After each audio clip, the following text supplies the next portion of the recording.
Bienvenidos otra vez, amigos del mundo. Hoy nos corresponde un tema por demás interesante como es el de la identificación humana. ¿Qué es la identificación humana? ¿Qué significa? ¿Cuál es el punto de vista criminalístico y el punto de vista civil de la identificación humana? Pero antes de comenzar con la identificación humana, vamos a aclarar algunos conceptos que a veces tienden a confundirse, como es el de identidad y el de identificar. ¿Qué es identificar? Lo hemos escuchado muchas veces. Identifica tal cosa, identifica este objeto, identifica a esa persona, pero ¿sabemos realmente qué significa o cuál es el concepto real de identificar? Identificar no es nada más que el proceso de reconocer o probar que una persona o cosa es la misma que se busca o que se supone que es. Yo lo identifico, digo, eso es lo que yo estoy buscando, ese es el objeto que yo necesito identificar. Le doy seguridad a la información cuando identifico, llámese persona, llámese objeto. Ahora vamos a ver el concepto de identidad, que tiende a confundir, y por eso quiero hacer inicialmente la aclaratoria. ¿Qué es identidad? La identidad no es nada más que el conjunto de rasgos o características que tiene una persona o cosas que permiten distinguirla de otras en un conjunto. Por ejemplo, la identidad que tenemos como, en el caso de Venezuela, como venezolanos, como mexicanos, como españoles, como peruanos. Significa las características propias que tenemos como persona o que tiene un objeto en particular. Dicho ya y aclarado los conceptos de identificar y de identidad, comencemos entonces con la identificación humana.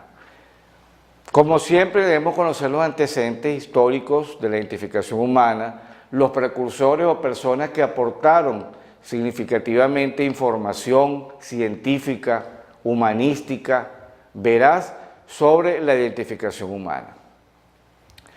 El uso de las características o rasgos físicos de una persona y la parte conductual que vienen juntas como herramientas para identificar a los individuos no es de ahora, ya se llevaba a cabo hace mucho tiempo, es decir, desde tiempos muy remotos, desde tiempos muy antiguos. Por ejemplo, los egipcios en el antiguo Egipto verificaban la identidad de las personas que participaban en diferentes operaciones comerciales y judiciales. Lo mismo ocurría en las zonas agrícolas de diversos países donde las cosechas eran, una vez que se daban, almacenadas en grandes depósitos que eran de la comunidad a la espera de que sus verdaderos dueños o propietarios fueran a buscar las cosechas. Pero cualquiera podía ir a buscar las cosechas, no. Había que buscar una manera de identificar a esa persona, probar que realmente era el dueño de esa cosecha, y los encargados de cuidar estos depósitos debían identificar a cada uno de los propietarios cuando estos hicieran algún retiro de su mercancía o de la cosecha. Por eso les decía al principio que el concepto de identificar es realmente reconocer a esa persona como lo que es o una cosa. Y ellos, por supuesto, debían reconocer a los dueños, a los de la comunidad que fueran a retirar la mercancía o la cosecha una vez que era obtenida del campo. Se sabe que en el siglo XIV, en China, los mercaderes en sus zonas de trabajo, sus mercados, estampaban las huellas de la palma de la mano y de la planta de los pies de los niños en un papel con tinta para distinguirlos unos de otros. Era el inicio del uso de la huella dactilar para la identificación de las personas, en este caso, la identificación humana. En el siglo XIX, investigadores en el campo de la criminología, es decir, el estudio de la conducta criminal, intentaban relacionar las características de los individuos con tendencias criminales. La conducta me hacía ver que un individuo podría ser un criminal o no, a través de sus rasgos conductuales y de su comportamiento.